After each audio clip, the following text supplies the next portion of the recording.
In today's video, you're going to see the last and final group stage match here in Czech Republic. Some outrageous calls and definitely the longest match I've ever played in my life. Welcome back to the last and final group stage match of this week's UTR event. We're starting off by playing another ex-pro, played Joe Vesey, 35 in the world, and now we're playing 104 in the world. Hopefully this one's going to be a bit better than the first time. I'm sure it will be. It always takes me a while to get used to the courts, the balls, the different environment, different players, etc. That's something I've always struggled with. We're going into this match with no real pressure on me whatsoever.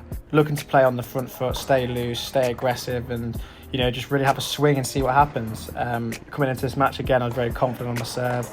Something that I've been serving well all week, and especially in this match, you can see the amount of times where first serves and aces. You're going to see the most ridiculous amount of break points in a match humanly possible. But yeah, thought I served well. Got a bit unfortunate in this game. I think I do end up actually getting broke. But you can see a lot of these rallies, they're just high intensity. He's hitting a very deep ball towards me. And I'm always managing to, fight back, hit a deep ball myself. He actually hits a really good passion shot there to take the break. But I knew going into this match that it didn't matter if I won or lost. Obviously, I'm here to earn money to play the future events because they're really shit pay. And these are a good amount of time, good amount of money to, help travel and fund that. But I knew coming into this match, you can see again, 40 love up actually, 3 break points, and I just couldn't convert. I don't know what it was. I felt like my whole body went tight and numb and nervous on that occasion. I just couldn't convert break points this time, and well, looking back at this match, that didn't really matter because of the score and everything, but I had so many chances in this match, and I was just thinking at this point, just, if you can, how was that not being called out? If you can just stay tight, you never know. A 4-1 to a 3-2 is a complete different scenario in tennis. Ended up having a bit of a medical break here. I struggle with the top part of my hip, so the lower part of my back. Had this for a while, and it was just starting to be very painful and irritable, so had a little medical time out, and it broke the rhythm a little bit, something that I needed, less safe to say. Some people do that to get under their opponent's skin, but I actually was just feeling a bit sore. And another break point yet again, but I'm not playing too bad. I'm playing very well here. Every time that I get on the front foot, I'm always trying to not let my opponent back in. For me as well, the first time playing this event, I'm definitely going to do more in the future. They're just such great chances to get better, earn money, and just play tennis how you want to play, because at the end of the day, if you come completely last in this group, then you're still earning money. You're still walking away with a couple £100 in your pocket. Yeah, it's not a lot, but especially in these tournaments, you're getting a lot more than you would playing the ITFs and the futures. But they're there to build ranking points, mainly to try and gain your way up that ATP ladder, so to say.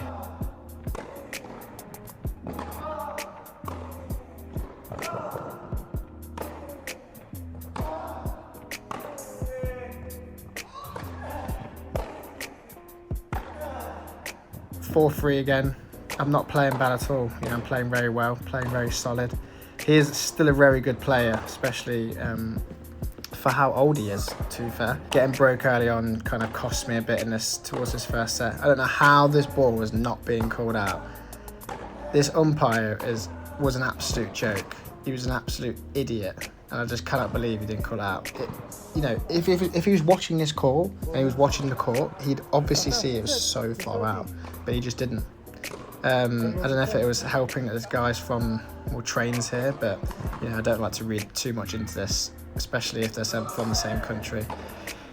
But yeah, trying to get that hold to keep the pressure on, because I don't think anyone really likes serving out of 5-4. Play a good point here. It's always worth asking the question though. It's tough for players to especially hold out at this stage of the match. Nerves creep in. One or two shots don't go their way, and I've got another break point. Yes, that's probably 12 right now. I think I get another one. I get another one. another break point, and yeah, ace. And a good solid set. You can see the stats on the screen, 8 break points, and I've converted 0. So still something I need to work on. 3 aces, 0 double faults. You know, I managed to do this well throughout this week. My serve was very consistent. I looked after it well, and you know, just try to stay as positive and mentally strong as possible, because that is what you need in this scenario. And then the same in the second set, it was just look after your serve and try and get chances to go ahead, and that's what I kind of did. You know, early on into this second set as well, I was trying to get my combinations as being a lefty.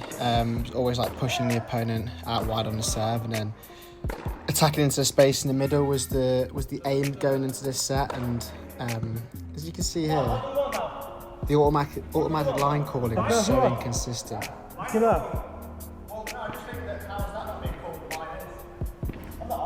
Basically, I was just trying to say that he hit a similar spot that I hit on the last point on my serve, and the automatic line calling called mine out, and it didn't call out for him. So I was just trying to utter the point to him that, you know, why is mine being called out, but yours isn't all the time.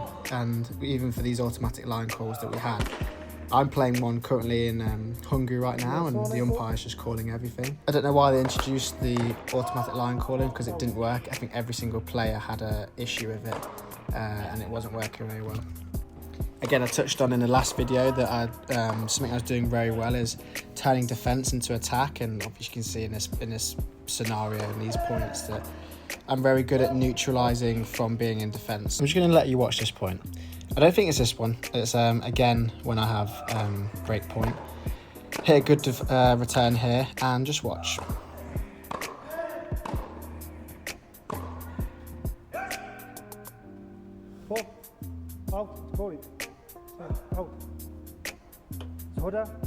How is this being called out? This is what I don't understand, right? Nobody has called this out. He's obviously looked at it and gone, this is my opponent, looked at it and gone wide, showed the finger to the umpire, and the umpire's just then called it out. Like, the umpire's not even watching this match. This is what pains me. But again, on a positive side, I feel like I play so much better when I'm breathing, if that makes sense. Something I'm working on with my coach at the minute.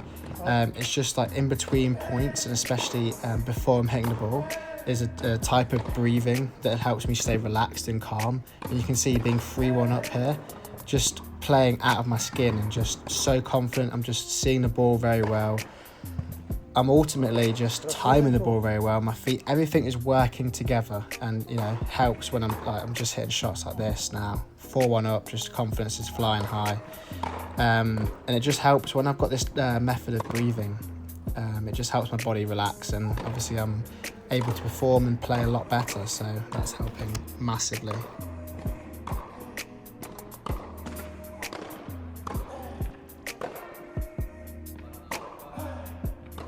Especially now going into my service games, you know, I can always rely on having a few aces put into my game, so it kind of keeps me more relaxed, because I know that I can always get myself out of trouble if I need to. Kind of a long, incredible rally there, and 40-50 and up, and again, just footwork is just on point right now, and I'm just able to get around the ball so much quicker.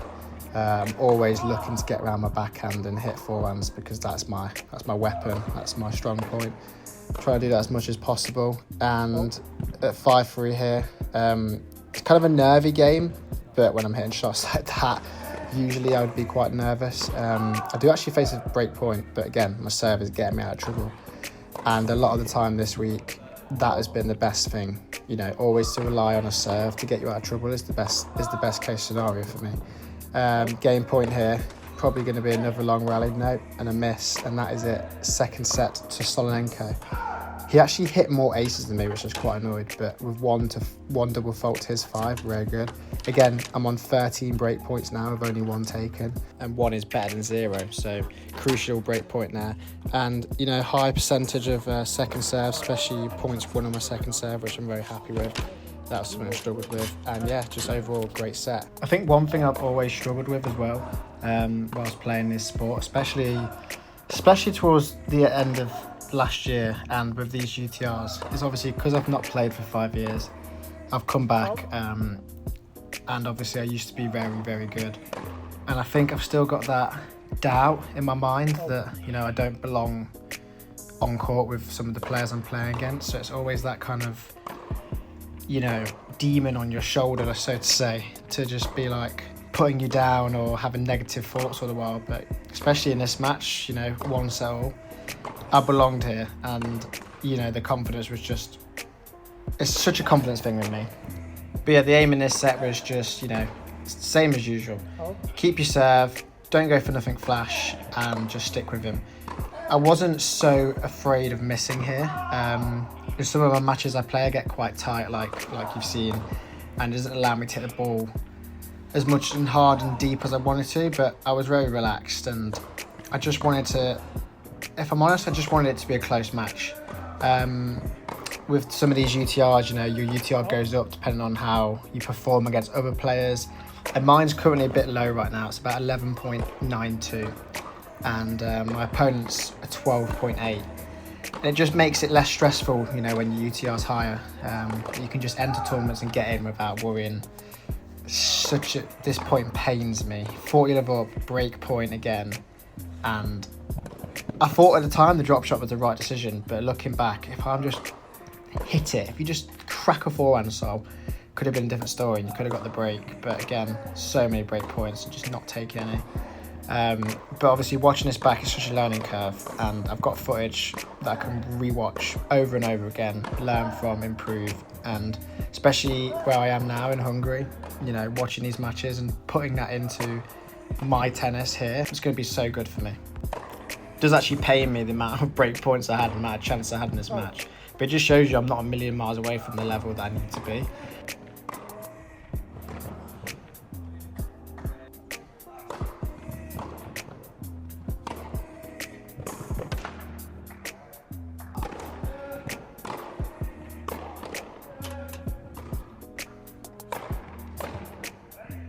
Out.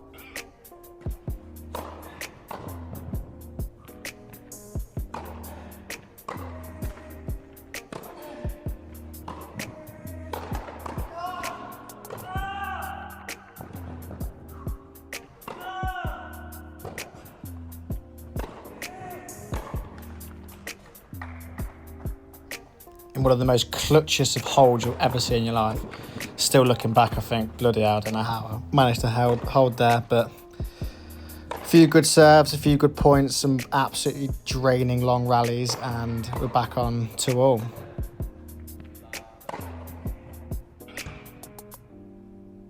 I think as well he upped his level, especially on his serve. His service games were just so tough to break. I mean, this is probably where most of his aces crept in, because he just hit me with absolute bombs down the tee, just, yeah, destroyed me on his service game. So I knew holding my serve was going to be crucial, because it was getting so hard to break him, especially towards this end of the match. I thought with him being an older player, I'd be able to wear him out, break him down, but, you know, it just didn't work that well. He was using his big serve, and he was getting very comfortable holds. And then, interestingly enough, he called for the physio to come on court. I don't really think I saw much of an issue with him the entire match, but especially at the scoreline, 4-3 on my serve. A very good tactical idea to call the physio on. Break my rhythm a little bit, all different kinds of tactics people use, but, you know, I can't not hold that against him. You're entitled to call a physio and a clutch hold at 40 love. So, yeah, I did well to hold there with the circumstances. And then it was back to his serve, another 40 love hold. Actually, no, 40-15, because I played an absolute rocket of a point. And yeah, 5-4. I was quite nervous at this point, I can't lie. I knew, especially with that very tight forehand, I knew it was going to be a long game for me. Somehow made an unbelievable backhand here. And I just knew, you know, when that serve went in, I was like, okay, confidence is back. I go up and down very easily, especially in matches. But managed to get it to 40-15 to give me a little comfortable breathing room. And I think we clutched the game here. This is the really long rally, I remember. An insane pass. And 5-all.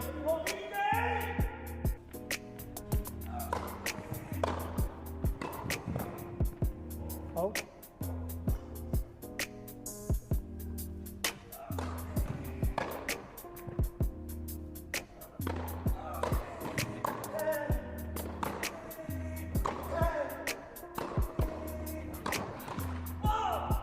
I missed that forehand so much throughout the match, and it's just getting tight. And also I suffer with, really sweaty hands, so my grip slips often in my hands when I'm playing.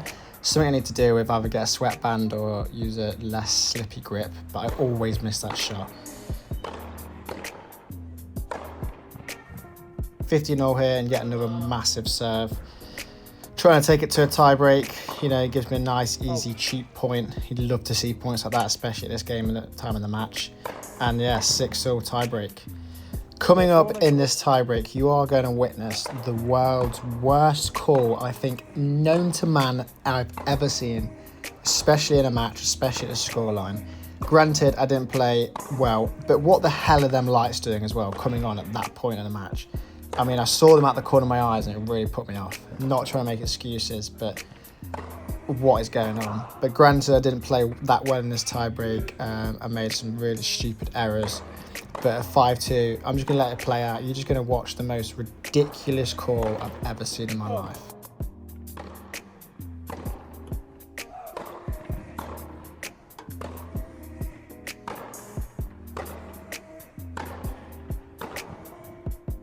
Oh.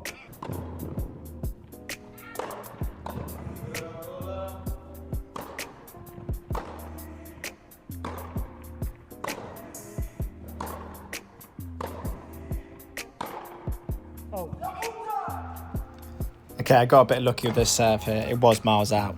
But the whole match I've been having awful line calls and so unlucky that I deserved one. But just watch this.